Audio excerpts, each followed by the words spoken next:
నిర్మాణ జనసేన పార్టీ నిర్మాణ సారథుల సమాచార సేకరణ కమిటీ కార్యాచరణ సమావేశానికి వచ్చేసిన జనసేన పార్టీ సీనియర్ నాయకులు, మంత్రులు, ఎమ్మెల్యేలు, పరిశీలకులు, సీనియర్ నాయకులు, సాధక్స్ అందరికీ నా హృదయపూర్వక నమస్కారాలు. చప్పట్లు కొట్టచ్చు పర్లేదు. ఏది సందేహంతో చేయకండి, నిస్సందేహంగా చేయండి. గత సంవత్సరం మన 12.5 లక్షలు ఉన్న జనసేన పార్టీ సభ్యత్వం ఈ సంవత్సరం దాదాపు 22 లక్షలకి చేరింది. అంటే మీరందరూ క్షేత్రస్థాయిలో బలంగా జనసేన పార్టీని ప్రజల్లోకి తీసుకెళ్లారు. కాకపోతే ఇది నేను ఒక్కడే మాట్లాడితే సరిపోదు, మీరందరూ నన్ను నమ్మి పార్టీని ముందుకు తీసుకెళ్లారు. కాబట్టి ఈ ఒక్కడితో మొదలైన ఈ పార్టీ ఈరోజు 22 లక్షల మంది ఉద్యమీలతోటి చాలా ఒక బలమైన సమూహంగా తయారైంది.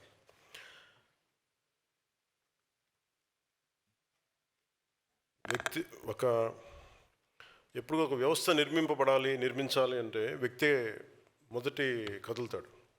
ఇలాంటి భావజాలం కావాలి, ఇలాంటి వ్యవస్థ కావాలనుకున్నప్పుడు ఆ వ్యక్తే ముందుకు వస్తాడు. ఫస్ట్ వ్యక్తులు వ్యవస్థను నిర్మిస్తారు,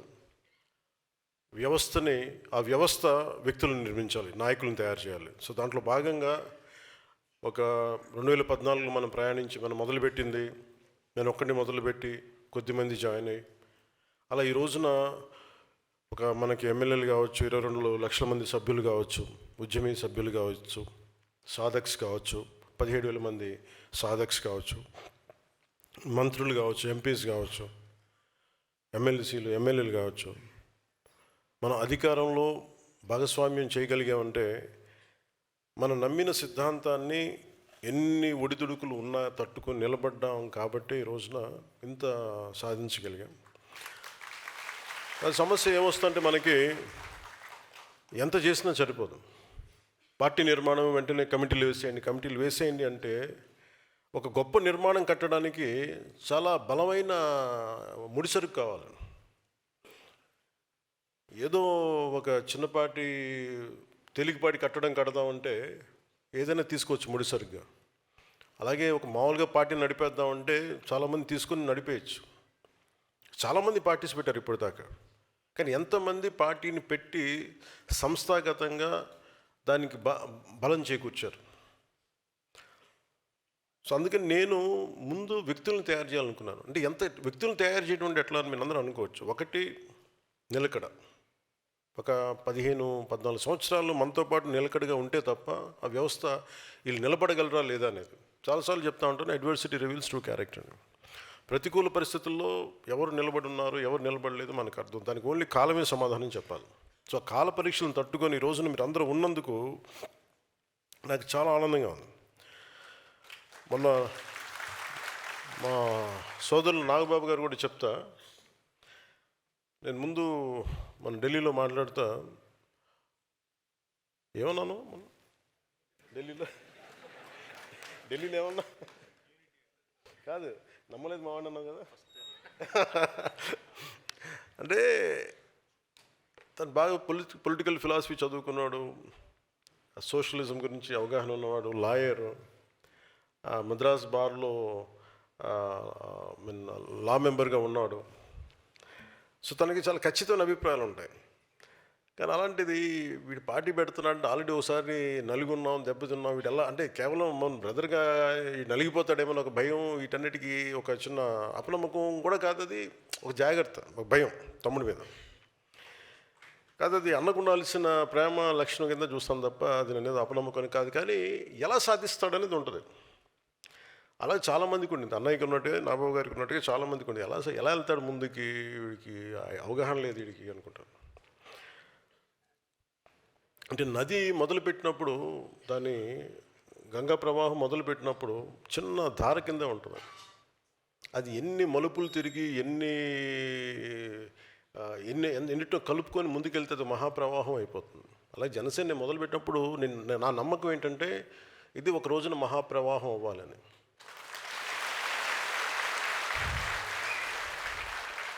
కాదు, ఇంకా మనం ప్రవాహం అవ్వాలి. ఒక చిన్న పాయి కింద వచ్చాం అంతే. అవుతాం మనందరం కలిస్తే కదా, తలా చేయేస్తేనే కదా. సో అది ఈరోజు మనం మొదలుపెట్టాం. అంటే నేను ఎందుకు ఈజీగా పెట్టేసి ఉండొచ్చు, ఒక 10 మంది నాయకులను పెట్టేసి మీరు నడిపేయండి పార్టీ అంటే నడపచ్చు. ఉదాహరణకి ఇదే నేను మీరు చూడాలంటే ఈ 2008లోనూ నేను యూత్ వింగ్కి, యువరాజ్యంకి నేను అప్పుడు అనుకుని చేసినవి ఇవన్నీ.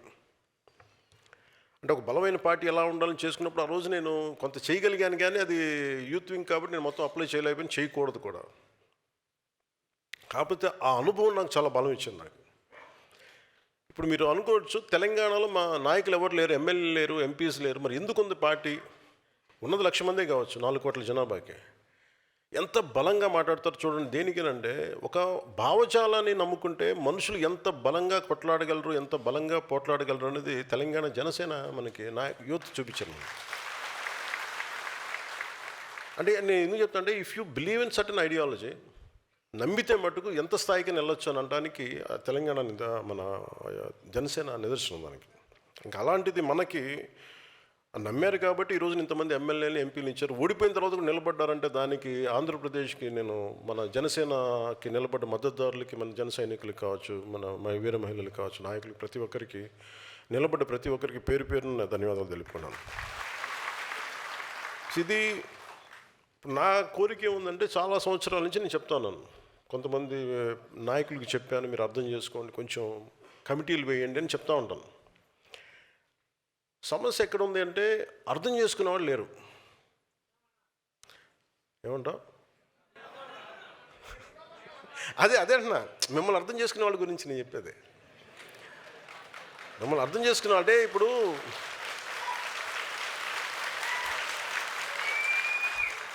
నాకు తెలుస్తుంది కదా, ఒక పార్టీ నడుపుతున్నాం అంటే ఎవరి మూలంగా నడుపుతున్నావు నాకు తెలుస్తుంది కదా. నాకు అర్థం అవ్వకుండా ఎందుకు వస్తాను? నేను నలిగినోడిని కదా, నేను యువరాజ్యంలో నేను నలిగినోడిని, ఈ క్షేత్రస్థాయిలో పనిచేసినోడిని, గుర్తింపు ఏం కోరుకోలేదు, బాగుండాలి దేశం అనేది. నేను అప్పుడు అనుకున్న పార్టీకి నేను చేద్దామని ఒక బలంతో ఉన్నాను.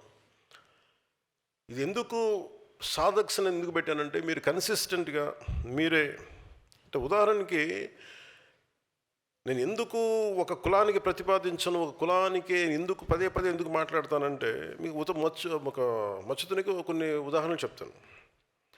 భీమిలీలో ఒక టీ షాప్ నడిపే దేవర శివ, రాజమండ్రిలో యువరాజ్యం నుంచి ఉండిపోయిన ఒక అచ్యుతరాయుడు, అవనగడ్డలో పార్టీ కోసం ప్రభుత్వ ఉద్యోగం వదిలి వచ్చేసిన గుడివాక్ శేషుబాబు కానీ, నరసరావుపేటలో ఒక వెల్డర్ మన మునీఫ్ హసన్ కానీ, చిత్తూరు జిల్లా మాజీ సైనికుడు బి కుమార్ కానీ, అనకాపల్లి ఆటో డ్రైవర్ మట్టు దామోదర్ కానీ, మైసూరావారిపల్లి రాయలసీమలో జనసేన తొలి మహిళా సర్పంచ్ సంయుక్త గారు కానీ, మన తెనాలిలో టైలర్ వి శివనాగరాజు గారు కానీ. శివనాగరాజు గారు మీరు ఎక్కడ ఉన్నారు? ఇక్కడ మొన్న మీరు మిమ్మల్ని పిలవలేదని బాధపడ్డారంట కదా, మన సాధక్ మీటింగ్స్కి మిమ్మల్ని పిలవలేదని అందుకే పిలిచాను మిమ్మల్ని. అంటే ఇది ఎందుకు చెప్తున్నా అంటే, మీరు బాధపడితే నాకు తెలుస్తుందని చెప్పడానికి చెప్తున్నా. అంటే నా కోరిక ఏంటంటే, కూర్చోండి ప్లస్, అంటే వాళ్ళు చూడండి వాళ్ళు ఎలా చేశారంటే, నాకు బలం అదే. నేను ఎందుకు కమిటీల మీద ఇంత తపన పడ్డానంటే, మన సగటు మధ్యతరగతి నుంచి పెరిగిన వాళ్ళం మనందరం. సో మధ్యతరగతి బాధలు ఎలా ఉంటాయో తెలుసు. ఒక మధ్యతరగతి మనిషి దేశం కోసం పనిచేస్తా, ఎవరి చెడు కోరుకోడు, ఇంకో కులం పోవాలని కోరుకోడు, ఇంకో మతం దుర్మార్గం అయిపోవాలని కోరుకోడు, తను బాగుండాలని కోరుకుంటాడు, అందరూ బాగుండాలని కోరుకుంటాడు. ఏదో రోజుకి ఇంత ఈ పూట గడిస్తే చాలు, పిల్లల్ని బాగా చూసుకుంటే చాలు, ఇలాంటి చిన్నపాటి మధ్యతరగతి ఆశల మధ్యలో ఉండేవాళ్ళు వాళ్ళ ఆశయాలు నలిగిపోతా, చిన్నపాటి కోరికలు నలిగిపోతా ఉంటే సహజంగానే కోపం వస్తుంది. ఎవరికి చెప్పుకోవాలో తెలియదు. అలాంటి సగటు మనిషికి ఉండే కోపం నాకు ఉంది. సో వాటన్నిటినీ ఒక ఆలోచనలో పెట్టి, ఒక క్రమంలో పెట్టి, గ్రేట్ ఐడియాలజీగా అంటే మనం దీని మీద వాల్యూమ్స్ ఆఫ్ బుక్స్ రాయొచ్చు అంటే రాయొచ్చు. కొంతమంది మేధావులకి ఇస్తే చాలా గొప్ప మన 7 సిద్ధాంతాల గురించి చాలా చాలా పుస్తకాలు రాయొచ్చు. కానీ నేను పెట్టుకుంది ఏంటంటే చాలా తేలిగ్గా ఉండాలి. అందరికీ చదివేంత మన శివనాగరాజు గారికి ఒక పుస్తకాలు చదివేంత లక్ష్యం ఉండకపోవచ్చు. కానీ ఆయనకి ఏం కావాలి? ఒక ఏకవాక్యంలో ఒక భావాన్ని చెప్పగలగాలి. ఆయన కులాల ఐక్యత గురించి నాగరాజుకి అవగాహన ఉన్నంతగా మిగతా వాళ్ళకి ఎంత అవగాహన ఉంటుందో నాకు తెలియదు. ఎందుకంటే బట్టలు కుట్టేటప్పుడు తను ఏ కులాన్ని కుడతాడని చూడడం. అంటే మీరు అంత సింపుల్గా చూస్తే చాలా ఈజీగా ఉంటుంది. సో నేను అందుకు కులాల ఐక్యత మాట్లాడుతున్నప్పుడు చాలామంది వైసీపీ నాయకులు నేను కులాల గురించి మాట్లాడతానంటే, బాబు ఈ కులాలు నేను ప్రారంభించానా చెప్పండి. నిజంగా నాకు ఒక కులం కోసమే ఉండే వ్యక్తిని అయితే బాలినేని గారు ఎందుకు వస్తారు జనసేనలోకి? అంటే ఏముంటుంది? ఆయన ఏం చూసి ఉండాలి ఆయనలో? ఈ వ్యక్తి అందరి కోసం పనిచేస్తాడు, ఆ నమ్మకం లేకపోతే ఎందుకు వస్తారు? నాకు ఇది నా తపన ఏంటి, నా ప్రయత్నం ఏంటంటే ఎప్పుడు కూడా నాకు వైసీపీ పార్టీ కూడా నాకు వ్యక్తిగతంగా నాకు ఎవరితో శత్రుత్వం లేదు. నాకు వాళ్ళు ఎవరితో నాకు కోపాలు ఉండవు వాళ్ళ మీద. కాకపోతే ఏముంటుందో వాళ్ళ విధి విధానాల మీద నాకు విసుకుంటుంది. నేను ఏదైనా పాలసీ గురించి మాట్లాడుతున్నప్పుడు వ్యక్తిగత జీవితాలని హననం చేయటం, పర్సనల్గా అటాక్లు చేయటం, దీనివల్ల ఏమైపోద్దంటే ఒకసారి నేను గట్టిగా ఉండమని చెప్తాను, మెత్తగా ఉండాలి. కానీ మరీ ఇంకా మౌనంగా ఉన్నా ఒకసారి ఏమైతే వాళ్ళకి పేటరేగిపోతూ ఉంటారు. ఒకసారి మనం కూడా కొన్ని సందర్భాల్లో చాలా ధీటుగా సమాధానం చెప్పాల్సిన అవసరం ఉంది. ఎదుటి వ్యక్తి మాట్లాడే విధానాన్ని బట్టి మనం కూడా చెప్పాల్సి వస్తుంది. మన ఈ మధ్య నానాజీ గారు మాట్లాడింది చూశాను. అంటే అలాంటిది అంటే అందరూ ఆయన అంటారు మీరు ఎక్కువ మాట్లాడేసారు మాట్లాడుతూ ఉంటే నేను మీరు ఎంత మాట్లాడారు మీకు చెప్పాలి, వీడియోస్ పంపించాలి మీకు. నేను నానాజీ గారు మాట్లాడితే కూర్చోబెట్టి మేము ఎంకరేజ్ చేసాము. కానీ మీరు ఎన్ని మాటలు మాట్లాడారు? ఆయన ప్రాంతంలోనే ఉండే ఒక వైసీపీ ఎమ్మెల్యే ఏం మాట్లాడారు మీరు? మేము మర్చిపోయాం అనుకుంటున్నావా? అంటే మీరు నోరు ఉన్నప్పుడు, మీ అధికారం ఉన్నప్పుడు మీరు ఇష్టానికి మాట్లాడేస్తారు. అప్పుడు మీకు అధికారం లేకపోయినా మీరు 11 సీట్లు వచ్చినా మీరు ఇంకా ఇష్టానికి మాట్లాడుతున్నారు. అది గొప్పతనం మీలో. I have to appreciate your commitment. వాళ్ళని చూసి మనం చాలా నేర్చుకోవాలి కదా. వాళ్ళు ఎంత కమిటెడ్. 11 వచ్చినా మేము తగ్గమంటుంటారు. మీరు తగ్గకండి, మీరు ఒకటి వచ్చినా తగ్గకండి, అలాగే ఉండండి.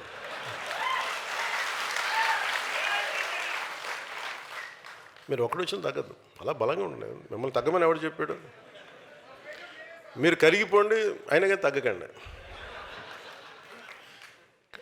అంటే ఎక్కడ ఎమోషనల్గా నేను కూర్చోబెట్టండి. మేము పొలిటికల్ ప్రాసెస్లో కొన్ని భావాలను చెప్తాం, పాలసీల గురించి మాట్లాడతాం. వాళ్ళ వైసీపీ నాయకుడిని తగ్గించాలని ఎందుకు అనుకుంటాను? మీరు ఇష్టారాజ్యంగా మాట్లాడేసి, గౌరవ ముఖ్యమంత్రి చంద్రబాబు గారి మిస్సెస్ గురించి మాట్లాడేసి ఇష్టారాజ్యంగా మాట్లాడి అసలు మేమేం మాట్లాడదు. మీరు ఇప్పుడు సడన్గా కూర్చోబెట్టి మీరు మహానుభావుల్లో అయిపోయాం మేమందరం ఇష్టానికి తిట్టేసి ఒక 10-12 సంవత్సరాలు సడన్గా మీకు రియలైజేషన్ వచ్చింది ఈ రోజున మీకు. సరే, ఈ రియలైజేషన్ మీకు ఎంత వస్తుందో నేను చూస్తాను, సంతోషం. మీరు రియలైజ్ అయ్యి మమ్మల్ని ఏం అనకూడదు అనుకుంటే అసలు మా పార్టీ నిర్మాణానికి బోల్డ్ మా వాళ్ళంతా మిమ్మల్ని తిట్టడం మానేసి మా పార్టీలో మా శివాను మా దేవర శివ గురించి మా మునీర్ హసన్ గురించి మేము ఎత్తుకుంటాం. వాళ్ళ నాయకులు తీసుకునే బాధ్యతలు మేము ముందుకెళ్తాం. మీరు తిట్టడం ప్రారంభిస్తే మేము మా వాళ్ళని ఎత్తుకోవడం మానేసి మీకు బదులు ఇవ్వడం టైం అయిపోతుంది మాకు. సో మీరు తిట్టకపోతే ఖచ్చితంగా మేము బలపడతాం, సంతోషం. లేదు మీరు తిడతానంటే కూడా మేము తిట్టి మేము బలపడతాం. ఏదైనా మేము బలపడటం guarantee. Choice is yours. So నేను నాయకులకి ఎందుకు నేనే బాధ్యత తీసుకున్నాను అంటే నాకు ఒక్కొక్క ఊరికి వెళ్తుంటే ఒక్కొక్కరికి అనిపిస్తుంది ఎక్కడో మనోహర్ గారు నా పర్మిషన్ తీసుకొని నేను రాలేకపోతాను చెప్పారు కొద్ది రోజుల క్రితం. ఒక హుద్హుద్ తుఫాన్ అప్పుడు మేము వెళ్తూ ఉంటే మన శ్రీకాకుళంలో ఒక అబ్బాయి 22-23 ఉంటాయి. ఒక 10 కేజీలు బియ్యం కాదన్నా 10 సంవత్సరాల భవిష్యత్తు కావాలి. అంటే యువత తాలూకు కోపాలు, యువత తాలూకు వాళ్ళు ఏం అడుగుతున్నారు? జీవనం అడుగుతున్నారు. కేవలం మనం ఉచితాలు అడగట్లే యువత. ఉచితాలు ఎవరికి కావాలి? నిజంగా నిస్సహాయ పరిస్థితిలో ఉన్న వ్యక్తుల సమాజానికి ఉచితాలు కావాలి, ఖచ్చితంగా కావాలి. అలాంటి స్కీమ్స్ ఉండాలి. లేదంటే మనకి దివ్యాంగులకి పెన్షన్స్ పెరగాలంటే 5,000 కాదు, 4,000 కాదు, మనం 10,000 పెంచాం మన ప్రభుత్వం వచ్చాక. ఇలాంటివన్నీ ఉండాలి. ఎప్పుడు వెల్ఫేర్ స్కీమ్స్కి జనసేన ఎప్పుడు వ్యతిరేకం కాదు, ఉండాలి. కానీ వెల్ఫేర్ స్కీమ్స్ మీదే మనం ప్రభుత్వాన్ని నడిపేస్తాం, ఓట్లు వస్తాయంటే దాని మీద ఓట్లు పడవు అని అనటానికి క్లాసిక్ ఎగ్జాంపుల్ వైసీపీ. మేము బటన్ నొక్కేస్తాం, మీకు వెల్ఫేర్ స్కీమ్స్ పడతాయి, మీకు డబ్బులు వచ్చేస్తాయి అంటే కరెక్టే. హాస్పిటల్స్ ఇన్ఫ్రాస్ట్రక్చర్ వదిలేశారా మీరు? బటన్ నొక్కామని డబ్బులు పడ్డాయి అంటారు, కరెక్టే. మీరు హాస్పిటల్ ఇన్ఫ్రాస్ట్రక్చర్ వదిలేశారు. గవర్నమెంట్ హాస్పిటల్స్ ఎక్కడున్నాయి ఇప్పుడు అంత అద్భుతంగా? ఇప్పుడు తప్పన పెడతా ఉన్నాం ఎన్డీఏ ప్రభుత్వం వచ్చాక. ఎన్ని గవర్నమెంట్ హాస్పిటల్స్కి వెళ్తే క్వాలిటీ అత్యంత అద్భుతంగా ఉంటుంది. వై షుడ్ గో టు మన ఎందుకు ప్రైవేట్ హాస్పిటల్స్కి వెళ్ళగలిగే పరిస్థితులు ఎందుకు ఉండాలి? మన గవర్నమెంట్ హాస్పిటల్స్ కూడా బాగుండాలి కదా. తమిళనాడులో బాగుంటాయి, పాండిచేరిలో కానీ. ఒక పర్టికులర్ సంఖ్యాబలం ఉన్న జనాభాకి ఎన్ని హాస్పిటల్స్ ఉన్నాయి మనకి? గవర్నమెంట్ హాస్పిటల్స్ ఏవి పని చేస్తున్నాయి? గవర్నమెంట్ హాస్పిటల్స్కి ఒక ఎంఆర్ఐ స్కాన్ ఇస్తే అది మెయింటైన్ చేయగలుగుతున్నారా లేదా? డాక్టర్స్కి జీతాలు పెంచే పరిస్థితులు ఏదైనా ఉన్నాయా? ఎందుకు గవర్నమెంట్ హాస్పిటల్స్ వదిలేసి ప్రైవేట్ హాస్పిటల్స్కి వెళ్తున్నారంటే జీతాలు పెరగవు. అసలు దాని మీద గత ప్రభుత్వం ఏదైనా ఆలోచించిందా? నేను కొన్ని క్యాబినెట్లు కావచ్చు, కొన్ని ప్రత్యేకించి కావచ్చు, నేను మన పార్టీ తరపు నుంచి కావచ్చు, నేను కోరుకుంటుంది వ్యవస్థలు బలోపేతం కావాలని. వ్యవస్థలు బలంగా ఉండాలి మనకి. Basic infrastructure, basic government schools, basic roads. ఎంతసేపు మేము మీకు బటన్లు నొక్కేసాం, మీకు డబ్బులు వచ్చేసాం. రోడ్లు ఎవరు వేశారు ఈ రోజున చెప్పండి? అంటే మీరు 70 సంవత్సరాలు టైంలో కూడా పడని రోడ్లు ఎందుకు పడ్డాయి? Because infrastructure is very important. ఒక రోడ్డు లేకపోతే ఊరి నుంచి ఎలా బయటకు వస్తాం? ఆ తర్వాత ముందు అసలు రోడ్లు ఇన్ఫ్రాస్ట్రక్చర్కి మనకి డబ్బులు పెట్టుబడి పెట్టడం మానేసాం.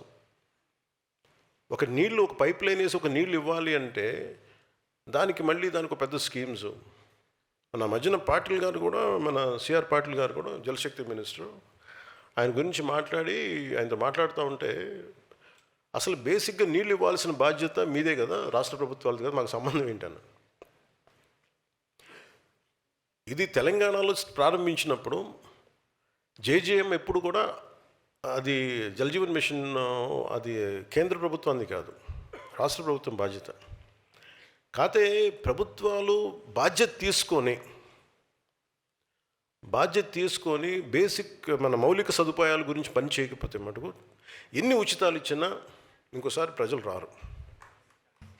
అంటే మన బాలశౌరి గారు చెప్తూ ఉంటారు, సార్ కొంచెం మా గ్రామాలు ఉన్నాయి సార్, కొంచెం నీళ్లు తెప్పించి ఏర్పాటు చేయండి, కొంచెం పెట్టండి. అంటే మనందరం అంటే యూర్ ప్రాపర్ లీడర్స్ కాబట్టి, ఫ్యూచర్ లీడర్స్ కాబట్టి చెప్తున్నాను.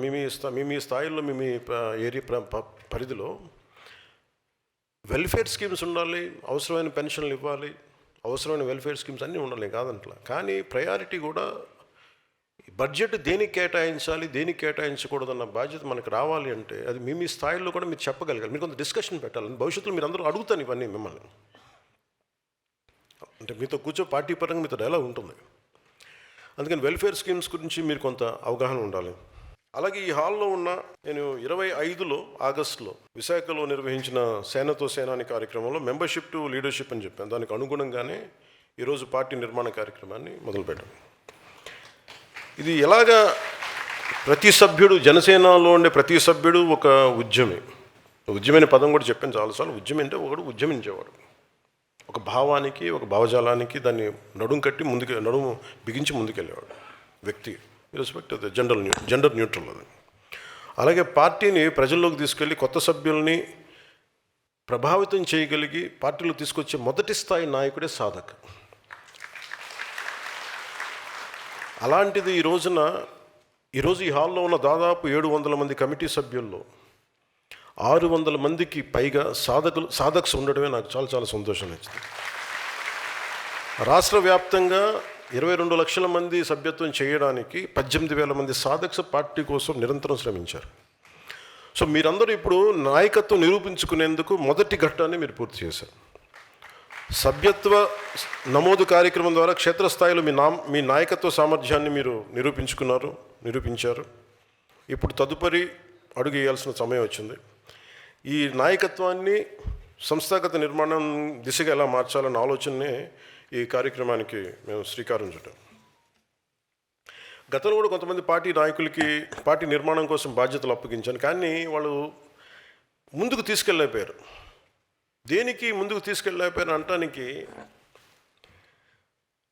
తెనాల్లో ఉండే తను మార్నింగ్ టైలరింగ్ పని చేసుకుంటా సాయంత్రం పూట వెళ్ళి ఒక పార్టీ భావజాలానికి ఆకర్షితులై సభ్యత్వం చేసి ఇది మన పార్టీ అని చెప్పగలిగే ఒక తెనాల్లో ఒక చిన్నపాటి టౌన్లో ఉండే శివాన్ని ఎవరు గుర్తుపడతారు చెప్పండి? నాకు వాళ్ళందరూ తెలుసు, నాకు వాళ్ళ వల్లే జనసేన ఉందని తెలుసు నాకు. కాదది నేను అర్థం చేసుకున్నంతగా అంత ఓపికగా కనుక అందరూ అర్థం చేసుకుంటే ఈ పార్టీకి ఈ కార్యక్రమం ఈరోజు 22 లక్షలు కాదు, కోటి నిజంగా నేను చెప్పిన టైప్పుడు కానీ నన్ను అర్థం చేసుకున్న వాళ్ళకి పట్టుమని 10 మంది కనుకుంటుంటే నా చుట్టుపక్కల నేనేం మాట్లాడుతున్నాను, ఎట్లా కనెక్ట్ అవ్వ దాని మీద కనుక నేను చెప్పింది నాకేం చేయక్కర్లా, నేను చెప్పింది తూచా తప్పకుండా పాటిస్తే ఈ పార్టీకి నేను చెప్తాను కదా, తక్కువలో తక్కువ జనసేనది 1 కోటి మంది సభ్యత్వం ఉండేది ఈరోజు. కాదే అర్థం చేసుకోవడం టైం పడద్దు. అంటే ఎవరితో మాట్లాడాలి, ప్రతి చిన్నపాటి వీధురుగాలికి చెదిరిపోయే సమూహం మనకు అవసరం లేదు. అంటే గంగిగోవు పాలు గరిటె ఉంటే చాలు మనకి, బిందెడు గాడిద పాలు ఉంటే ప్రయోజనం ఏంటి మనకి? సో నేను అనుకుంటుంది జనసేనకి నమ్మిన వాళ్ళు 18,000 మంది సాధక్స్, ఒక దీంట్లో ఎంతమంది నిలబడతారు ఎన్ని ఇంకా మనం ఫిల్టర్ చేస్తే కనీసం ఒక 5,000 మంది ఉన్నారనుకోండి. 5,000 మంది, do think it's a small army? ఒక 100 మంది కూర్చోబెట్టి మాట్లాడితే సమూహాలు కదిలిపోతాయి, నిలబడాలి దానికి. అలాంటిది 18,000 మంది సాధక్స్ ఉన్నారు. వీళ్ళని కరెక్ట్గా నాయకత్వం దిశగా చూపించగలిగితే మీది మామూలు శక్తి అనుకుంటున్నారా మీరు? మీ శక్తిని అర్థం చేసుకోవాలి అంటే నేనే కూర్చోవాలనిపించింది నాకు. మీ శక్తి నాకు బాగా తెలుసు. అంటే నేను ఎందుకు మాట్లాడగలను, బలంగా ఎక్కడికైనా మాట్లాడగలంటే నాలా ఎవరి భావం ఉంటుంది? నాయకుడు అనేవాడు ఎవరి భావం మాట్లాడాలి? ప్రజల భావం మాట్లాడాలి. అంతేగాని కూర్చోబెట్టి కన్వీనియంట్గా ఓట్లు పడతాయి అనే భావాలు నేను మాట్లాడను. ఏది సరైందో అదే మాట్లాడతాను నేను, అది మన పార్టీకి సంబంధించిన సరే. సో అందుకని మిమ్మల్ని అర్థం చేసుకోవడానికి నేను ఎందుకు మిమ్మల్ని పెట్టాను సాధకులుగా 700 మంది సభ్యుల్లో 600 మందిని మిమ్మల్ని ఎందుకే పెట్టామంటే, ఒక 10 సంవత్సరాలు మీరు గుర్తింపుకి నోచుకోవాలి, 12 సంవత్సరాలు కానీ మీరు పని చేసుకుంటూ వెళ్ళిపోయారు. సో మీకు గుర్తింపు లేకపోతే బాధ ఎలా ఉంటుందో మీకు బాగా తెలుసు.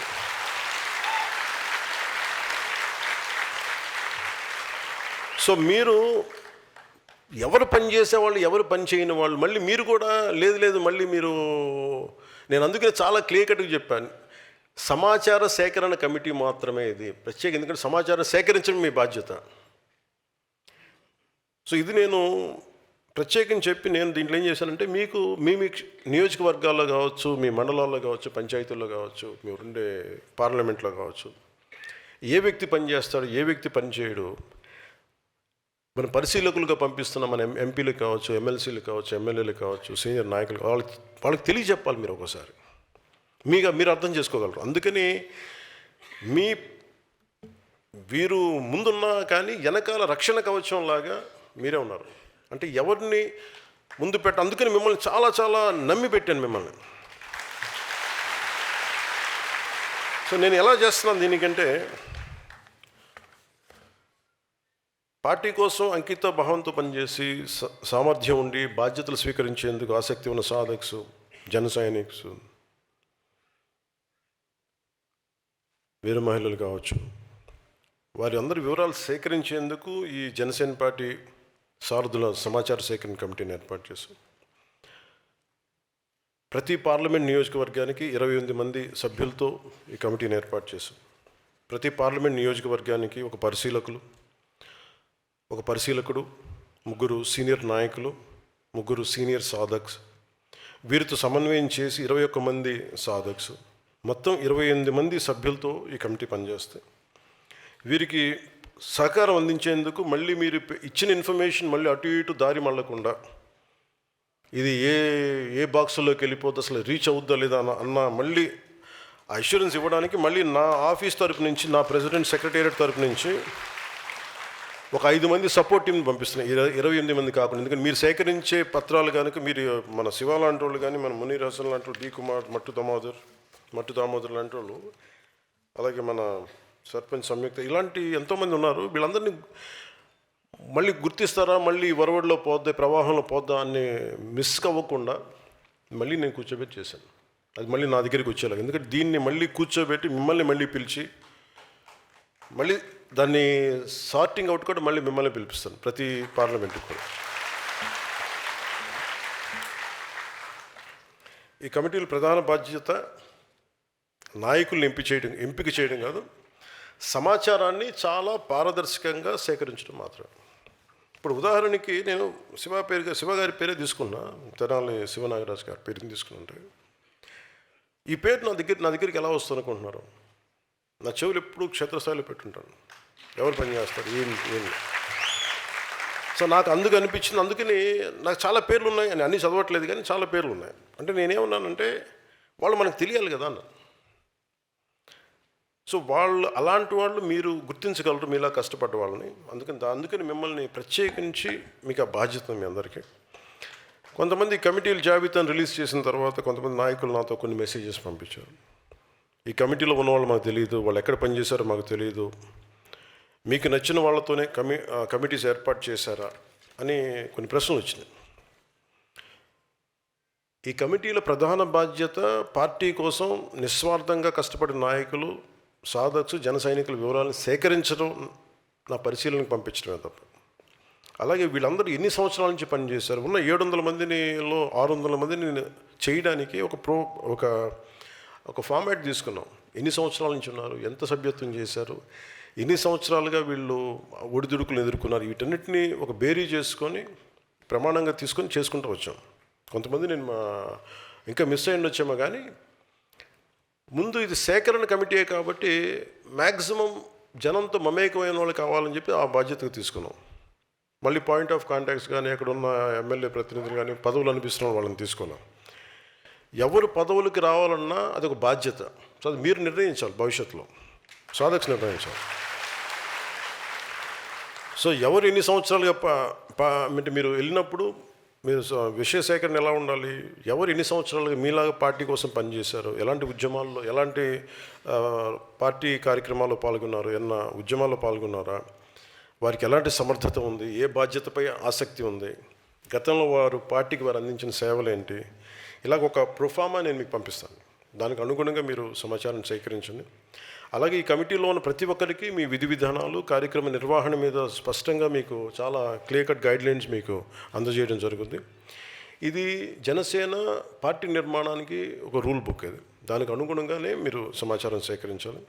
మీరు సేకరించిన సమాచారం నా పరిశీలనకి తీసుకురావడమే మీ బాధ్యత. మీరు అందించే సమాచారం ఆధారంగా పార్టీ ముఖ్య నాయకులతో చర్చించి, మీతో చర్చించి, ఆ తర్వాత ఎవరికి ఏ స్థాయిలో పార్టీ బాధ్యతలు కేటాయింపై తుది నిర్ణయాన్ని మనందరం కలెక్టివ్గా కూర్చొని తీసుకున్నాం.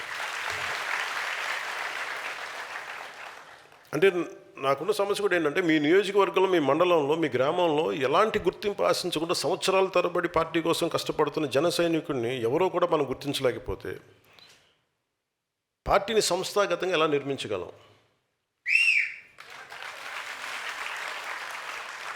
Thank you. మీ చేత అలాగా కరెక్ట్ అనిపించడం చేస్తాను. ఎందుకంటే బాగాలేదనుకోండి మీరే తిడతారు నన్ను, అందుకని నన్ను కళ్ళు మూసిపోయి అన్నీ కనిపించవయ్యాన్ని నాకు అనిపిస్తాయి. కాదే సహాయం ఒక్కడిని ఎన్ని పనులు చేయగలని చెప్పండి. అంటే పార్టీ కోసం పనిచేసే కార్యకర్తలను గుర్తించే నాయకత్వం లేకపోవడంలో స్వయంగా నేను ఈ ప్రక్రియను ప్రారంభించాను. సరిపోవట్లా. అంటే ప్రాబ్లం ఏముందంటే, ఒక పొలిటికల్ పార్టీ ఎవరైనా స్టార్ట్ చేసేయగలరు కానీ జనసేన ఒక పెక్యులర్ పరిస్థితిలో ఉంది. వాళ్ళందరికీ నేనంటే ఇష్టం, నా భావజాలం అంటే ఇష్టం. సో వాళ్ళందరూ డైరెక్ట్గా మీరు నీకు ఒకసారి మంచి నాయకులను పంపించిన మీతో సంబంధం లేదు, మీరు డైరెక్ట్ పవన్ కళ్యాణ్ మాట్లాడు. ఓకే, అది కూడా చెప్పాను కదా. అంటే ఎక్కడి నుంచి అభిమానులుగా ఉండి, లేదంటే భావజాలానికి ఆకర్షితులై వాళ్ళందరినీ చాలామంది పెద్ద పెద్ద నాయకులు వచ్చి ఈ యువత గోల భరించలేక వాళ్ళు వెళ్ళిపోయిన సందర్భాలు చాలా ఉన్నాయి. మేము వస్తాం సార్, మీ వాళ్ళు మమ్మల్ని పనివ్వరు, రానివ్వరంట. అంటే మీరు కూడా ఒకసారి ఎలా ఉంటారంటే, మీరు చాలా పొసెసివ్గా. ఇప్పుడు చూడండి, మనం పొద్దున్న ఏదో చూస్తూ ఉన్నాం. అంటే ప్రేమతో దగ్గర తీసుకోవడానికిను ప్రేమతో బంధించేయడానికిను ప్రేమతోటి దగ్గరగా పెట్టుకోవడం చాలా తేడా ఉంది. ప్రేమ ఎలా ఉండాలంటే, ఒక చిన్న పక్షి ఫోటోగ్రాఫ్ చూపించాడు. ఆ చిన్న పక్షిని ఇలా గుప్పిట్లో బంధించేశారు అనుకో, నాకు ఇష్టమైన పక్షిని, అది నలిగిపోతుంది ఇట్లా. నిజంగా ప్రేమ ఉన్న చోట ఏంటంటే అది అలా ఉంటే అది వాళ్ళుద్ది అలా వచ్చి. సో మన అభిమానం, మన ప్రేమ ఎలా ఉండాలి అంటే ఎదిగేలా ఉండాలి. మొక్క ఎదగకుండా రోజు దానికి రాళ్ళు కట్టేసాం అనుకోండి, ఆ మొక్క అదే అలా ఉంగిపోతూ ఉంటుంది. చూడటానికి మహావృక్షంలో ఉంటుంది కానీ బోన్సాయి మొక్కలో ఉండిపోతుంది. జనసేన అలా చేయకండి, అదో మహావృక్షం, అది ఎదగనివ్వండి. ఎదిగితే ఆ కొమ్మల మీద మీరు అందరూ కూర్చోవచ్చు.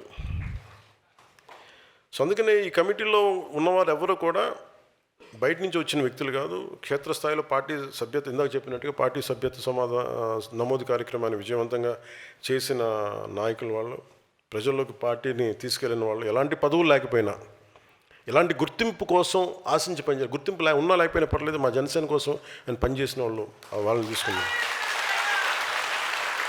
ఈ కమిటీలో ఒక ఆటో డ్రైవర్ దగ్గర నుంచి ఒక టీ షాప్ నడిపే వ్యక్తి ఉన్నారు, గృహిణి ఉన్నారు, రోజువారీ కూలీ చేసుకుంటూ పార్టీ కోసం పనిచేసిన వ్యక్తులు ఉన్నారు. ఇలా వివిధ వర్గాలకు చెందిన పార్టీ కోసం నిస్వార్థంగా శ్రమించిన మన జన సైనికులకి, వీర మహిళలకి అవకాశం కల్పించాం. అందుకే ఈ కమిటీలు వ్యక్తులను చూసి ఏర్పాటు చేసినవి కావు, పనిచేసిన వారిని గుర్తించి ఏర్పాటు చేసిన కమిటీస్ అవి. ఈరోజు మనం అధికారంలో ఉన్నామంటే మనకున్న 21 మంది ఎమ్మెల్యేలు, 2 ఎమ్మెల్సీలు, 3 ఎంపీలు, 3 మంత్రులు, దాదాపు 3,500 పైగా నామినేటెడ్ పదవులు ఉన్నవాళ్ళు, దాదాపు 3,000 మంది స్థానిక సంస్థలో వార్డు మెంబర్ నుండి జడ్పీటీసీ స్థాయిలో ఉన్నారంటే దానికి కారణం వ్యక్తిగత గుర్తింపు కోసం కాకుండా పార్టీ సిద్ధాంతం కోసం నిలబడిన జన సైనికులు, సాధక త్యాగం. ఇప్పుడు ఆ త్యాగానికి, అంకిత భావానికి సంస్థాగత గుర్తింపు ఇచ్చే సమయం వచ్చింది.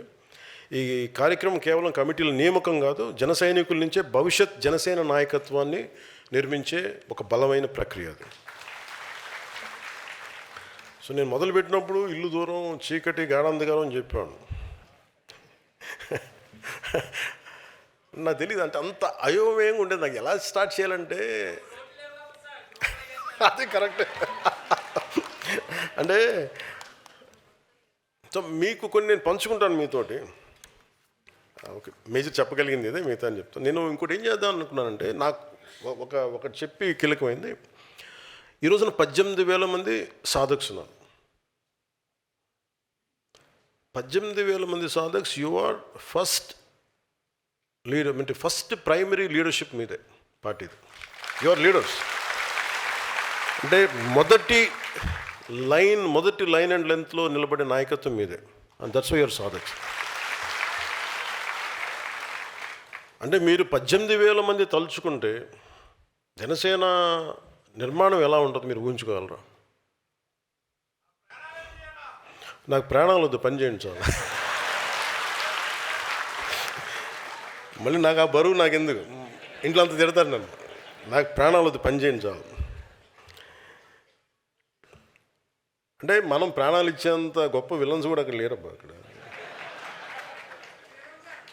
అంత గొప్ప వ్యక్తులు ఉండి ఇప్పటి సమాజం వేరుగా ఉండేది కదా. అంటే ఇది సరే కొన్ని చెప్పి మనం 18,000 మంది ఉన్నారు కదా. నేనేం చెప్పానంటే, మొన్న కమిటీస్ వేసినప్పుడు నా కోరిక 18,000 మంది సాధక్స్ని నేను ఇలా కలవాలని చెప్పాను. నా ఫస్ట్ గోల్ అది. అలాగే మన ప్రతి ఒక్కళ్ళకి, అంటే ప్రతి ఊర్లో, ప్రతి పార్లమెంట్లో, ఇక్కడ వేదిక పైన ఉన్న నాయకులకి సపోజ్ ఒక బాధ్యత చెప్తే వాళ్ళు కనీసం ఒక 2,000 మంది తెలిసి ఉండాలి. రేపు పొద్దున ఎవరైనా, ఉదాహరణకి మన బొమ్మిడి నాయకుని కానీ పంపించింది నెల్లూరు, పంపిస్తున్నప్పుడు ఆయనకి దాదాపు ఒక 2,000 మంది తెలియాలి. ఇది అయిపోయే లోపు, కంప్లీట్ ఎక్సర్సైజ్ అయిపోయే లోపు. నాగబాబు గారిని అరకు పంపిస్తున్నా, కూర్చోబెట్టడానికి కొంచెం ప్రేమగా మాట్లాడగలడు, ప్రకృతి ప్రేమికుడు, మొక్కల్ని సంరక్షించేవాడు. అందుకే మీరు ఆయన్ని అంటే చాలా ఆలోచించి పంపించాం ఒక్కొక్కరిని కూడా. మన పల్నాడికి మన బాలినేని గారు కరెక్ట్ అనిపించింది నాకు. అంటే బ్రహ్మనాయుడు నేలకి మన బాలినేని గారి కరెక్ట్ అనిపించింది. కాకినాడ తట్టుకోవాలంటే మన సామినేని గారు కరెక్ట్ అనిపించింది. అసలు ఒక్కొక్కరిని నేను ఒకటి 10 సార్లు ఆలోచించి మిగతా వాళ్ళతో మాట్లాడి అన్ని నిర్ణయాలు ఎందుకు తీసుకుంటున్నా 10 సార్లు మాట్లాడి కింద క్షేత్రస్థాయిలో మాట్లాడి ఒక్కడికి అన్నీ ఏం తెలుస్తాయి చెప్పండి, అందరితో 10 మందితో మాట్లాడాలి కదా. అలాగే మన దుర్గేష్ గారిని అమలాపురం పంపితే బంధువులు ఎక్కువ ఉండి మళ్ళీ ఏం జరుగుతుందో తెలియదన్న మొహాట పడతారేమో అనిపించలేదు. అంటే సరదాగా చెప్తున్నాను కానీ ఒకసారి మొహాటాలు ఉండి మనోడేనండి కొంచెం పెట్టేయండి అంటే ముఖ్యం మొహాట పెట్టి పెట్టేస్తారా. సో ఇవన్నీ ఇట్లా ప్రతిదీ ఆలోచించి అంటే నేను నేనేం చెప్పానంటే అన్నీ మీరు రైట్ చేయాలి, 100% రైట్ చేయాలని నన్ను ఆలోచించకండి. ఒక ప్రయత్నం మొదలు పెడతాం. అంటే అంబేద్కర్ గారు చెప్పింది constitution is a living document. దాన్ని ముందుకు తీసుకెళ్లే వ్యక్తుల స్పిరిట్ని బట్టి ఉంటుంది ఇంటర్ప్రిటేషన్ ఆఫ్ ద డాక్యుమెంట్. అందుకని ఇట్స్ కాల్డ్ లివింగ్ డాక్యుమెంట్. అలాగా మన పార్టీ నిర్మాణం 100% intention is extremely right. So నాయకులకు కూడా మిమ్మల్ని ఒకసారి చూస్తే మీరు మనం ఎదురుబెదురుగా కూర్చొని ఒకసారి మనం మాట్లాడుకుంటే అంటే మీరు ఎంత నిలబడ్డారో మన వాళ్ళకి తెలిస్తే దాని తాలూకు విలువను మరింత ఇనుమడింపు చేయగలరు నాయకులు. అందుకని వారి ముందు నేను తీసుకుంటున్నాను. అంటే ఈరోజు జనసేన పార్టీ నిర్మాణ సారథుల సమాచార సేకరణ కమిటీ ఏర్పాటు, నేను ఆ మాటని చాలా క్షుణ్ణంగా తీసుకోండి, అంటే జాగ్రత్తగా వినండి. ఈరోజు మీరు ఎవరినైతే తీసుకుంటున్నారో ఈ నిర్మాణ సారథుల సమాచార సేకరణ, భవిష్యత్ ఆంధ్రప్రదేశ్ నాయకత్వం ఇక్కడి నుంచే వస్తుంది బలవంతం. అన్ని స్థాయిల్లో అంటే వ్యవస్థలు బలోపేతం చేయాలి అంటే వ్యక్తులు లేనిది వ్యవస్థను బలోపేతం చేయలేము. ఎలాంటి వ్యవస్థ, బలమైన వ్యవస్థ కావాలంటే బలహీనుల చేతుల వ్యవస్థ పెడితే వీగిపోద్ది. అంటే మీరందరూ నలిగారు, పుష్కర కాలం పైన నలిగారు మీరందరూ. సో మీరు ఏ పనులు చేస్తున్నారు, మీరు శ్రామికుల, మీరు ఏ పని చేస్తారు నాకు అది మీ దేశానికి పనికొచ్చే ఒక బలమైన రిసోర్స్ లేదని చూస్తాను, అంతే చూస్తున్నాను మిమ్మల్ని. ఇలాగా మీరు మీకు బాధ్యతలు అప్పచెప్పే ఇవన్నీ కూడా మేజర్గా కులాలు మీకు భవిష్యత్తులో చాలా ఎక్కువ వస్తాయి మీకు ఇవన్నీ. ఇది మటుకు మీరు ఒక కీలకమైనది మీరు అర్థం చేసుకొని ముందుకెళ్ళాలి. నేను ఆల్వేస్ ఐ బిలీవ్, అంటే నేను నా పూర్తి నమ్మకం నాకు దేశమే. నాకు కులం అనేది మనకు సామాజిక చిత్రపటం, అది మన సామాజిక సత్యం, అదొక సోషల్ రియాలిటీ. దాన్ని నేను మార్చాలని ప్రయత్నం చేయను, సరిదిద్దాలని కూడా ప్రయత్నం చేయను. కులాల ఐక్యత అనేది ఎందుకు పదే మాట్లాడుతుంటారు, చాలామంది మాట్లాడుతూ ఉంటారు, చూస్తూ ఉంటాను. పవన్ కళ్యాణ్ నుంచి కులాల గురించి తెగ మాట్లాడతాడు అందరినీ. అంటే నేను చెప్పాను, నేను ఎప్పుడు కులం కార్డు తీసుకొని నేను ఎప్పుడు పాలిటిక్స్ చేయను కూడా భవిష్యత్తులో. నేను రాష్ట్రం బాగుండాలి లేదా దేశం బాగుండాలి, మానవత్వం చచ్చిపోకూడదు, ఈ మూడింటి మీదే ఉంటుంది. కులం ఎప్పుడు కూడా ఇంటి గడప లోపల ఆగిపోవాలి, నేను కోరుకునేది అదే. గడప దాటామా మన సంస్కృతి, మన భాష, మన ధర్మాలు అవి బాధ్యత అవ్వాలి. ఇంకొక 10 అడుగులు వేసామా మానవత్వం, దేశమే గుర్తుకుండాలి. ఇవి తప్ప నాకు కులాలని గురించి వీటి గురించి ఎందుకు మాట్లాడతానంటే మిగతా వాళ్ళు స్థాయి తగ్గిపోయి దిగజారుడుతనంగా ఇంకా మాట్లాడటం ప్రారంభించిన తర్వాత కరెక్ట్ చేయాలనిపించింది. ఒక జబ్బుని గుర్తించి జబ్బు కోసం మాట్లాడేవాడు, ఇది ఇబ్బందిగా ఉంది నేను కూర్చోబెట్టి ఎందుకు మాట్లాడుతున్నానంటే ప్రతి సార్లు మీరు తీసుకెళ్లాల్సిన మెసేజ్ కూడా కింద స్థాయిలకి, మన క్షేత్రస్థాయికి నా కోరిక ఈ దేశంలో ఒక రోజున ఒక బీసీ హాస్టల్ అని కానీ, ఎస్సీ హాస్టల్ అని కానీ, ఎస్టీ హాస్టల్ అని కాకుండా పిల్లలందరికీ ఒకటే హాస్టల్ ఉండాలి, అలాంటి పరిస్థితి నేను కోరుకున్నాను. నా కోరిక అంటే ప్రభుత్వాలే సంవత్సరాలుగా దశాబ్దాలుగా పిల్లలు మనం చిన్నప్పుడు మీరు ఊహించండి, మీరు ఒకసారి వెనక్కి వెళ్ళి చూడండి, మనం ఆడుకునేటప్పుడు, మన స్కూల్కి వెళ్ళేటప్పుడు మన ఫ్రెండ్స్ ఎవరు, మనం ఎప్పుడు ఆలోచించు. ఓట్లకి రాగానే అన్న ఆ వీధిలో అన్న మన దళిత సోదరులు అన్న నమస్కారం పెట్టండి అన్న, ఇటు వెళ్ళన్నా మన కాపు సోదరులు అన్న ఇటు దండం పెట్టన్నా అన్న, అటు మన మన విశ్వకర్మ సామాజిక వర్గం ఉన్న ఆ సోదరులకు దండం పెట్టి అన్నీ విడగొట్టి మాట నాకు చిరాకు ఉంటుంది ఒకసారి వినటానికి. అదే నేను కులాలను బేస్ చేసుకుని నేను లేను. మేము రాజకీయం అలాగే నడుస్తే నాకు తెలియదు.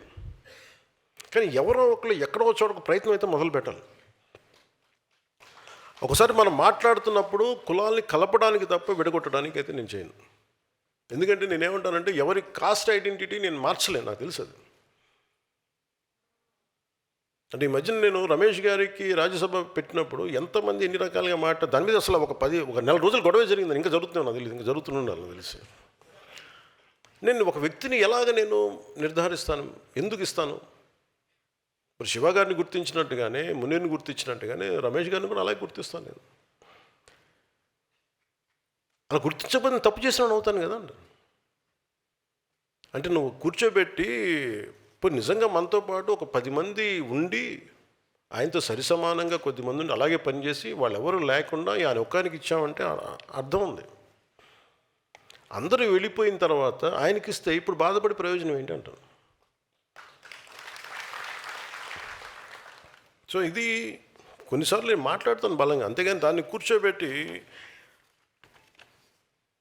మీ పొలిటికల్ గెయిన్స్ కోసం జనసేన అంటాం, అది రైట్ కాదు. మెయిన్గా మీకు భవిష్యత్తులో వచ్చేది కూడా చెప్తున్నాను. మొన్న రాజమండ్రిలో మీరు కొంతమంది చూసే ఉండొచ్చు. రాజమండ్రిలో వచ్చినప్పుడు చాలామంది బీసీ నాయకులు చాలామంది నా దగ్గరికి వచ్చారు. ఈవెన్ తెలంగాణలో కూడా సామాజిక తెలంగాణ అని మాట్లాడుతూ ఉంటారు.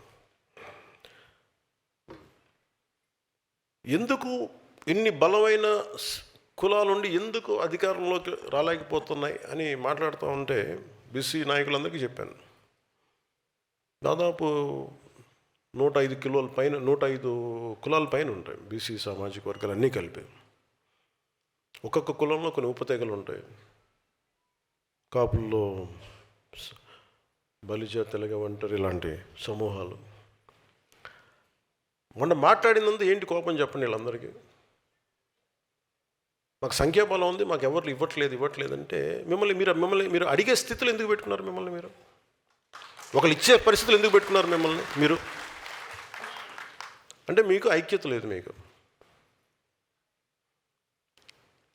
ఐక్యత లేనప్పుడు ఏం జరుగుతుంది? బీసీ నాయకులు కూడా అదే చెప్పాను. నేను ఇవ్వడానికి నేనెవరన్నాను? మా బీసీలని చేయాలంటే బీసీలని చేయడానికి నేనెవరన్నాను? పవన్ కళ్యాణ్ ఎవడు? పవన్ కళ్యాణ్ దిగొచ్చాడండి.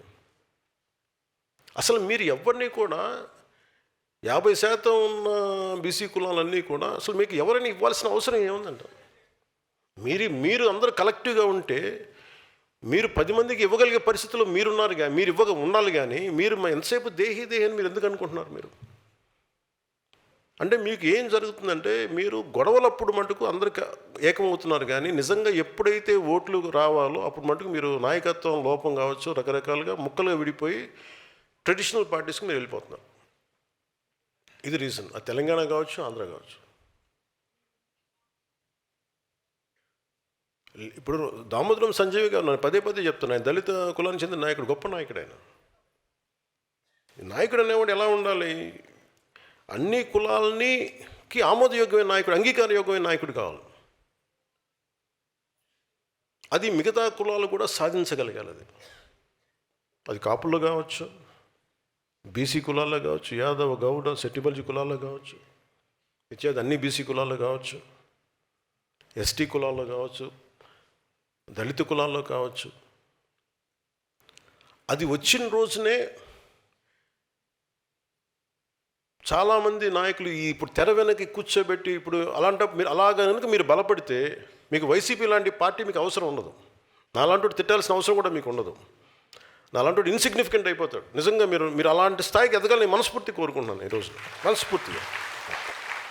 అంటే ఎందుకు మీకు చెప్తున్నానంటే, ఇది అధికారానికి దూరంగా ఉన్న అనేక సామాజిక వర్గాల గురించి అందరూ ఎప్పుడు మాట్లాడుతూనే ఉంటారు, ఇందాక చెప్పినట్టుగా. కానీ వారికి నిజంగా సాధికారత వైపు అడుగులు వేస్తున్నారా లేదా, లేక వారి అసంతృప్తితోనే రాజకీయ మూలధనంగా మిమ్మల్ని ఉపయోగించుకుంటున్నారా? నేను కులాన్ని రాజకీయ పెట్టుబడిగా నేను పెట్టను. అందుకే నేను ఎప్పుడు కులం అని మాట్లాడను. కులాన్ని గౌరవిస్తానంటాను. అందుకని కులాల ఐక్యతనే కోరుకుంటాను తప్ప నేను ఎప్పుడు ఏం కోరుకుంటాను? దేశం, నా నేల, సమాజం కోరుకుంటాను. మన దేశంలో బహుజన్ సమాజ్ పార్టీ సామాజిక న్యాయం కోసం ఒక పెద్ద రాజకీయ ఉద్యమాన్ని నిర్మించింది. అది లక్షలాది మందికి, కాంశీరామ్ గారి నేతృత్వంలో లక్షలాది మందికి రాజకీయ స్వరం అయింది, అది గొంతైంది, బలమైన గళమైంది. ఇది భారతదేశ ప్రజాస్వామ్యంలో చాలా చాలా కీలకమైన ఒక అధ్యాయం ఇది. కానీ అది ఒక పాఠం కూడా నేర్పించింది. ఏ ఉద్యమం అయినా ఒక సామాజిక వర్గానికి మాత్రమే పరిమితమైతే, సంస్థల్ని నిర్మించకపోతే, కొత్త తరాలకి అది విస్తరించకపోతే దాని ఎదుగుదలకి పరిమితులు ఏర్పడతాయి. అందుకనే ఈ రోజున బహుజన్ సమాజ్ పార్టీ ఎదుగుదల ఆగలేక పరిమితం అయిపోయింది. అందుకనే ఒక నాయకుడు కేవలం తన కులాన్ని నమ్మితే సరిపోదు, ఇతర కులాలను కూడా నమ్మాలి. అది సమాజం మొత్తం నమ్మాలి, దేశం నమ్మాలి. అప్పుడే నిజమైన రాజకీయ సాధికారత వస్తుంది. దానికి నేను చెప్పేది ఏంటంటే సోషల్ ట్రస్ట్ కోషియంట్ అంటాం. ఒక అధికారి దగ్గర మొన్న చూశారు కదా, మన కృష్ణలంకలో ఏదో గొడవ జరుగుతుంటే, అంటే ఎంత హాస్యాస్పదంగా ఉంది వినటానికి ఈ మాటలు, ఎంత బాధగా అనిపిస్తుంటే. చనిపోయిన ఇప్పుడు ఒక రౌడీ, ఇప్పుడు క్రిమినల్ క్యాస్ట్ ఏంటి, ఎలా వేసుకొస్తారు నాకు అర్థం కదా, లాజిక్ నాకు ఎలా మిస్ అయిపోతారు. ఒక క్రిమినల్కి మీరు క్యాస్ట్ అని మీరు ఎలా అంటగడతారు, ఏ బేసిస్లో మీరు తీసుకొస్తారు అంటే మనం అర్థం చేసుకోవాల్సింది ఏంటంటే ఇది ఒక నెరేటివ్. ఇది మన దగ్గర ఎందుకు మీకు చెప్తున్నానంటే, రేపు పొద్దున మీరు 18,000 మంది మీరే గొంతు గళం. మన దగ్గర ఛానల్స్ లేవు, పేపర్ లేవు, టీవీలు లేవు. నేను 18లో 19లో మాట్లాడుతుంటే నేను చెప్పేవాడినా, అరే నాన్న తమ్ముడు మీ ఫేస్బుక్లో నా ఆయుధాలు రా బాబు అంటే, అన్న అలాగే చేసి నిలబెట్టారు ఈరోజు. నేను 5 సంవత్సరాలు పట్టింది నిలబడ్డానికి. అంటే మీరు అధికారానికి దూరంగా ఉన్న వర్గాలని అధికారంలో తీసుకురావటం ఒక రాజకీయ విజయం అది. కానీ అన్ని వర్గాలని అంగీకరించే నాయకత్వంగా తీర్చిదిద్దటం ఒక సామాజిక విజయం. నేను సామాజిక విజయం వైపు వెళ్తున్నాను. అంటే ఏంటి, మీరు కూర్చోబెట్టి ఈ 3 కులాలని మనం పెట్టి మార్చేసుకుంటే మనకు అధికారం అవసరం రావచ్చు, మనకు తెలియదు. కానీ అది పొలిటికల్ విక్టరీ అవుద్ది, కానీ సోషల్ విక్టరీ అవుతుంది. వేరే జనసేన ప్రయత్నిస్తున్నది ఏంటంటే సామాజిక విజయం, సోషల్ విక్టరీ. ఎవరు అధికారంలోకి వచ్చినా మనకేం కాదు అనే భద్రత మిగతా కులాలకి చాలా చాలా ఎసెన్షియల్. ఇది అంటే ఉదాహరణకి, ఇది మీరు వేదిక పైన ఉన్న నాయకులు కానీ మీరందరూ ఆలోచించండి. మాధ్యమాలు చూస్తున్న, సామాజిక మాధ్యమాలు కానీ ప్రసార మాధ్యమాలు చూస్తున్న వాళ్ళు కానీ ప్రతి సామాన్య పౌరులు మీరు కూడా ఆలోచించండి. అందరినీ మనం ఒక ఘాటును కట్టేయడానికి ప్రయత్నం చేస్తారు. వీళ్ళు they are not about one caste. ఒక గ్రూప్ ఉండాలి అంతే, ఒక 10 మంది. అధికారం వాళ్ళ చేతిలోనే ఉండాలి, దానికి కులం లేదు. దానికి వాళ్ళందరూ చూడండి ఒక గ్రూపు. ఇప్పుడు మీరు వైసీపీ అనగానే మీరు ఏమనుకుంటారు, ఒక సామాజిక వర్గానికి చెందిన గ్రూప్ కాదు అది, ఒక వర్గానికి చెందించిన గుంపు అది. వాళ్ళు దేన్నైనా వాడతారు, వాళ్ళ కులాన్ని వాడచ్చు, మతాన్ని వాడచ్చు, లేదా ఇంకా రకరకాలు వాడచ్చు. మీరు చూడండి, మనల్ని తిట్టేవాడు, మీరు ఇదే వేదిక పైన చెప్తున్నా, గతంలో వైసీపీకి పనిచేసిన నాయకులు కూడా వేదిక పైన ఉన్నారు. బాలినేని గారు కానీ, సామినేని గారు కానీ. వీళ్ళు ఎప్పుడన్నా ఈ 5 సంవత్సరాల కాలంలో ఎప్పుడన్నా మనల్ని దిగజారిపోయి తిట్టిన దాఖలాలు మీరు విన్నారా ఎప్పుడన్నా? మరి వాళ్ళల్లో మన ఉదాహరణకి బాలినేని గారే, ఆయన మన సామినేని గారే కరుడు కట్టిన కాంగ్రెస్ వాది. ఆయన జీవితం అంతా కాంగ్రెస్తో గడిచింది. ఆయన రావడానికి 100 ఆలోచించారు. సో సహజమైన లాయల్టీ కాంగ్రెస్ వైపే ఉంటుంది. కానీ దాన్ని దాటుకొని వచ్చారంటే ఆయనకు అర్థమవుతుంది ఇది రైట్ కాదని. అదే బాలినేని గారు, మన రాజశేఖర రెడ్డి గారు చనిపోయినప్పుడు ఆయన కోసం వాళ్ళ నాయకులు, మన గత ముఖ్యమంత్రి కోసం ఆయన రాజీనామా చేశారు.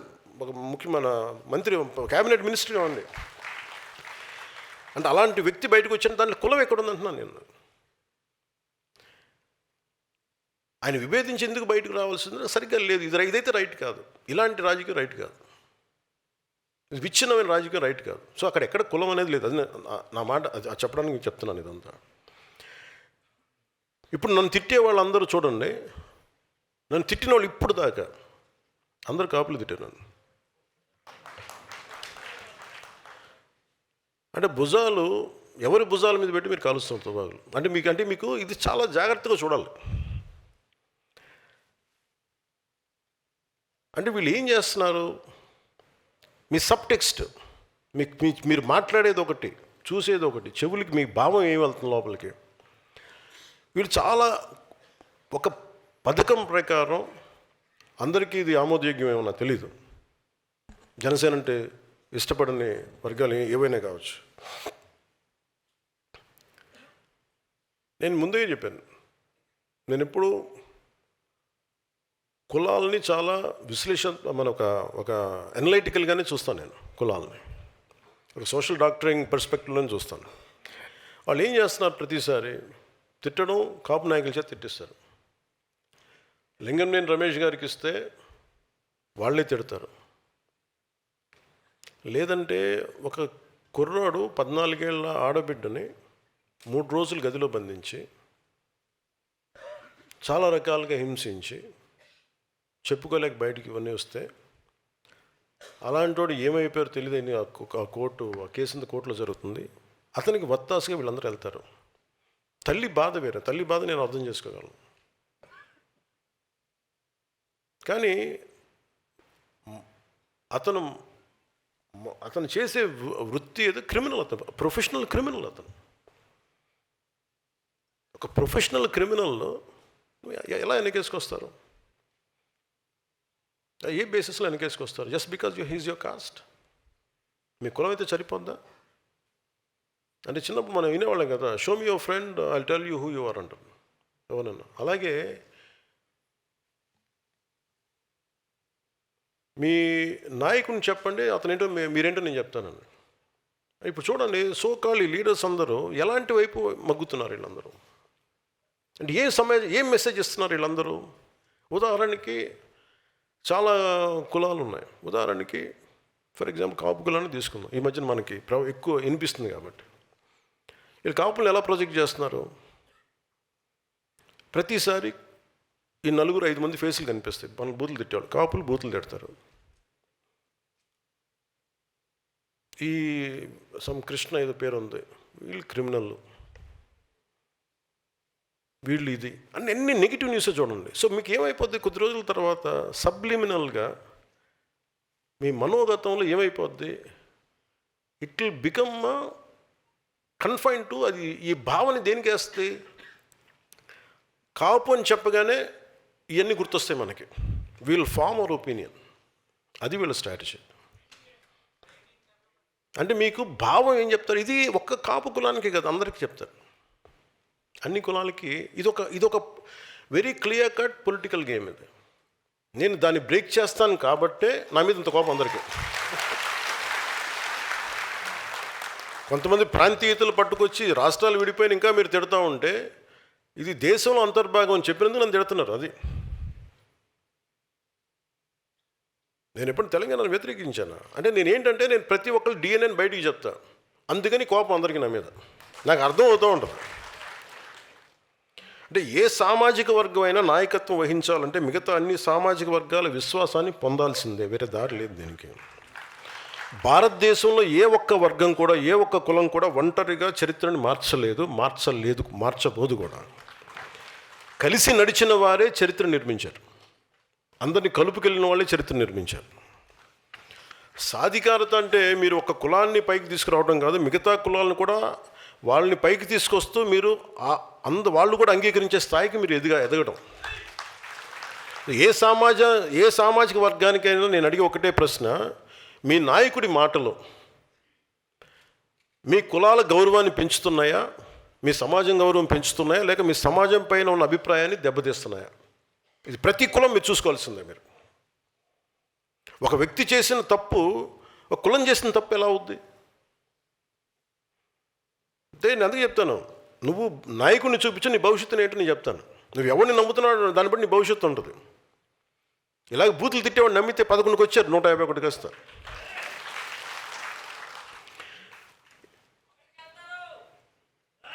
తదాస్తు.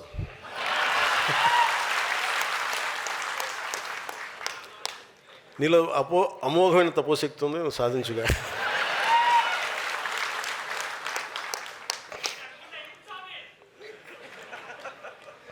ఉదాహరణకి మనకి ఈ మధ్యన శ్రీకాకుళంలో ఇలా మాట్లాడుతూ ఉంటే, ఆయన ఎమ్మెల్యే అనుకుంటా, ఎమ్మెల్సీ గుర్తురాలేదు. ఆయన ఇష్టం వచ్చిన మాట్లాడుతున్నాడు. సడన్గా అరెస్ట్ చేయగానే అసలు ఆ కేసు కూడా నా మీద పెట్టారంట, నన్ను తిడితే పెట్టారంట, నాకు అది కూడా తెలియదు. నాకు ఏదో ఒకట్లే పేర్లు నేను అనేది వ్యక్తిని చెప్పట్లా. నాకు చెప్పాను కదా, వ్యక్తితో పెద్ద సంబంధం. నాకు నిజంగా చాలామంది తిడుతున్నారు, నాకు చూస్తాను. నాకు ఎంత ఇమ్యూనిటీ వచ్చేసిందంటే భగవంతుడి దయ వల్ల. అంటే నాకు యాంటీ వైసీపీ నేను ఇమ్యూనిటీ ఎక్కిచ్చేసుకున్నాక నాకు అసలు అలా చూస్తూ ఉంటాను. నేను బూతులు తిడుతున్నాక అలా చూస్తూ ఉంటాను, సంతోషం. ఇంకా అలాగా అంటే వాళ్ళు సడన్గా ఇష్టానికి తప్పులు చేసేసి, అంటే ఇప్పుడు మా కులాన్ని తొక్కేస్తున్నారు అంటాడు. నీ కులం చెప్పిందా నీ బూతులు తిట్టమని? నీ కులంలో ఉన్న ఏం మాత్రం సెన్సిబుల్ ఉన్న ఒక మహిళను అడుగు, ఒక యువతిని అడుగు, ఒక యువకుడిని అడుగు, ఒక అనుభవం పెద్ద ఆయన అడుగు. నేను బూతులు తిడతానండి, మళ్ళీ నన్ను జైల్లో పెడితే, పోస్టులో పెడితే నేను నా కులాన్ని వాడేస్తాను చెప్పు. ఏం మాట్లాడుతున్నారా మీరంతా? జనసేన కులాల ప్రాతిపదికన రాజకీయం చేయదా? కానీ మీరు చేసిన తప్పులు చేస్తే మటుకు నేను చెప్తున్నా, మా వాళ్ళు ఎంత మాట్లాడతారో, మా నాయకులు కానీ మీరు కానీ ఎంత చేస్తారో నాకు తెలియదు. కానీ నేనైతే తప్పు మీరు ఇష్టం వచ్చినట్టు బూతులు తిట్టేసి క్రైములు చేసి కులాలు వెనక దాక్కుంటే నేను మటుకు దానికి బలంగా ఖండిస్తాను. అంతవరకు నాకు ఆ భయాలు లేవు నాకు. అందుకని ఈరోజు మనం ఈ కమిటీల ద్వారా ఇవన్నీ మాట్లాడుకున్నాం. సో మన సమర్థతను గుర్తించాలి. అంటే ఇలాంటి పరిస్థితులు మీరు ఎదుర్కోవాలండి. ఇవన్నీ ఎందుకు చెప్తారో, ఇలాంటి పరిస్థితులు మీరు ఎదుర్కోవాలి అంటే మీరు వీటి మీద అవగాహన ఉండాలి. చాలామందికి నాయకులు చెప్తున్నా, ఈ మధ్యన మన రాజు ఎక్కడ చెప్పాను, మీరు మాట్లాడరు ఏంటండి, మన వాళ్ళందరూ అడిగా, అడ్డగోలుగా తిడుతున్న ఎవరు మాట్లాడరు, మొహాట పడుతున్నారు ఏంటండి, అదే మీరు ఏం చెప్తారు అని. అంటే నేను ప్రతిసారి చెప్తానంటండి వాళ్ళు తిట్టమని. అలాగే అది అప్పుడు చెప్పా, తెలంగాణ ఉదాహరణ చెప్పా. తెలంగాణలో నేను చెప్తానా, వాళ్ళు ఎవరు ఎంపీలు ఎమ్మెల్యేలు కూడా కాదు, వాళ్ళకి లోపల వేడు నెత్తురు ఉంటుంది. అలా అంతే, వాళ్ళ దగ్గర ఏం లేదు. వాళ్ళ మాటే ఆయుధం, మాటే తోట. వాళ్ళకి పదవస్తో కూడా తెలియదు, వాళ్ళకి పార్టీ పదవులు కూడా లేవు. కానీ వాళ్ళు ఎదురు దాడి చాలా అద్భుతంగా ఉంటుంది. అంటే దగ్గర కానీ పాలసీ ప్రకారం మాట్లాడతారు.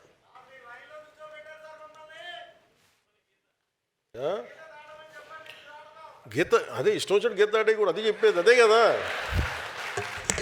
గీత దాటం అంటే మళ్ళీ మనం వైసీపీలో అయిపోతాం, మళ్ళీ మనల్ని అసహించుకుంటారు. అలా కాదు నేను చెప్పేది.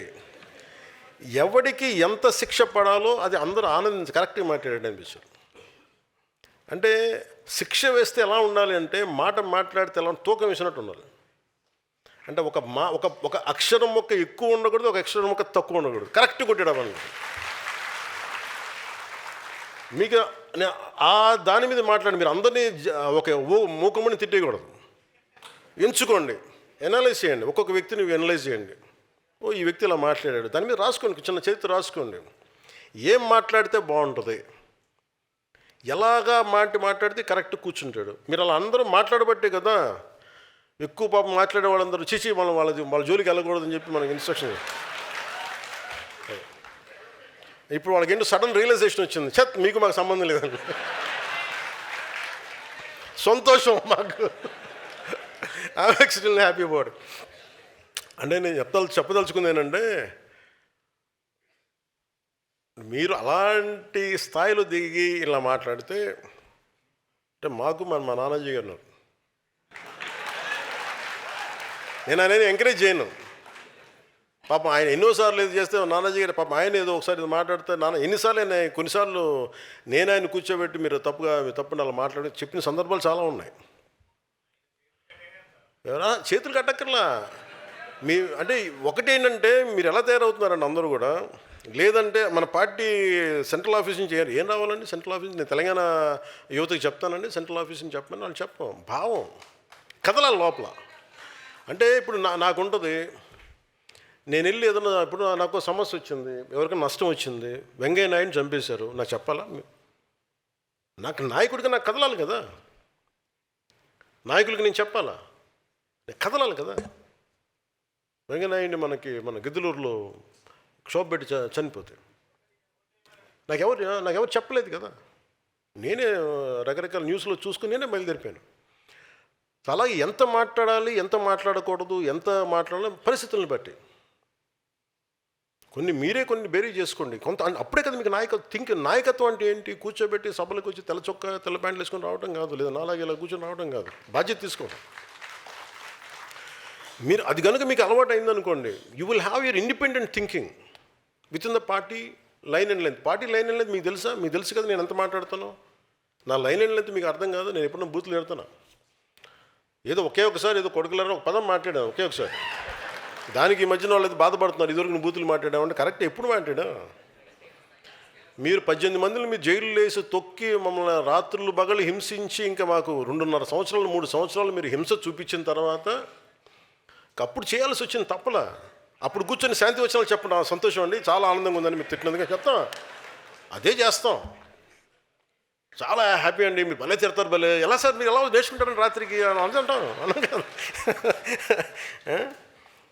అలా అని చెప్పి మీరు కూర్చోబెట్టి నోటికి ఏదో వచ్చినట్టు మాట్లాడితే నాకు అర్థం ఉండక్కర్లా. మీరు మాట్లాడేదానికి పాలసీ ప్రకారం మీరు ఖచ్చితంగా విమర్శించండి, మేము కరెక్ట్ చేసుకుంటాం. మీరు మమ్మల్ని విమర్శిస్తే మీరు ఏ తప్పులు చెప్తున్నారో పాలసీలు అవి కరెక్ట్ చేసుకొని నెక్స్ట్ టైం మేము రావడానికి ప్రయత్నం అదే కదా చేస్తాం. మేము తప్పులు చెప్పాలి, మాకు తప్పులు చేస్తే మా తప్పులు సరిదిద్దుకుంటాం. అలా కాకుండా మీరు కూర్చోబెట్టి మీరు ఇష్టానికి తిట్టేస్తున్నాం ఇది అని అంటే అది సబబు అనిపించుకోదండి. వైసీపీ నాయకులందరికీ చెప్తున్నాను.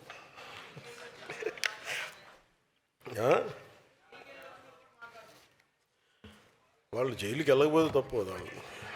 వాళ్ళు జైలుకి వెళ్ళడం ఏమనుకుంటున్నారంటే, వాళ్ళు ఒక తాంత్య తోపి, బాలగంగాధర్ తిలక్, సర్దార్ వల్లభాయ్ పటేల్, జవహర్లాల్ నెహ్రూ, పండిట్ జవహర్లాల్ నెహ్రూ, మహాత్మా గాంధీ డర్బన్ జైల్లో ఉన్నాయి.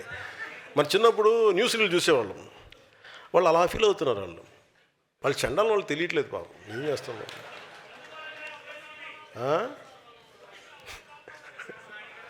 అంటే అలాగా సాధారణ అంటే ఇవన్నీ అంటే మనం పొలిటికల్ ప్రాసెస్లో అన్నీ అర్థం చేసుకోవాలి. మీరు పాలసీ పరంగా మాట్లాడాలి, ధాటికి ఎదుర్కోవాలి, ధీటుగా నిలబడాలి, అన్నీ ఉంటేనే హీజ్ అ లీడర్. సో మీ 18,000 మంది అలాంటి నాయకులు కావాలని మనస్ఫూర్తిగా కోరుకుంటూ, మన నాయకత్వాన్ని తయారు చేస్తున్న ఒక వ్యవస్థ నిర్మిస్తున్నాం. అదే నా నమ్మకం, అదే జనసేన ఆలోచన, అదే మన భవిష్యత్ భారతదేశ బలానికి పెట్టుబడి. థ్యాంక్ యూ అండ్ జై హింద్.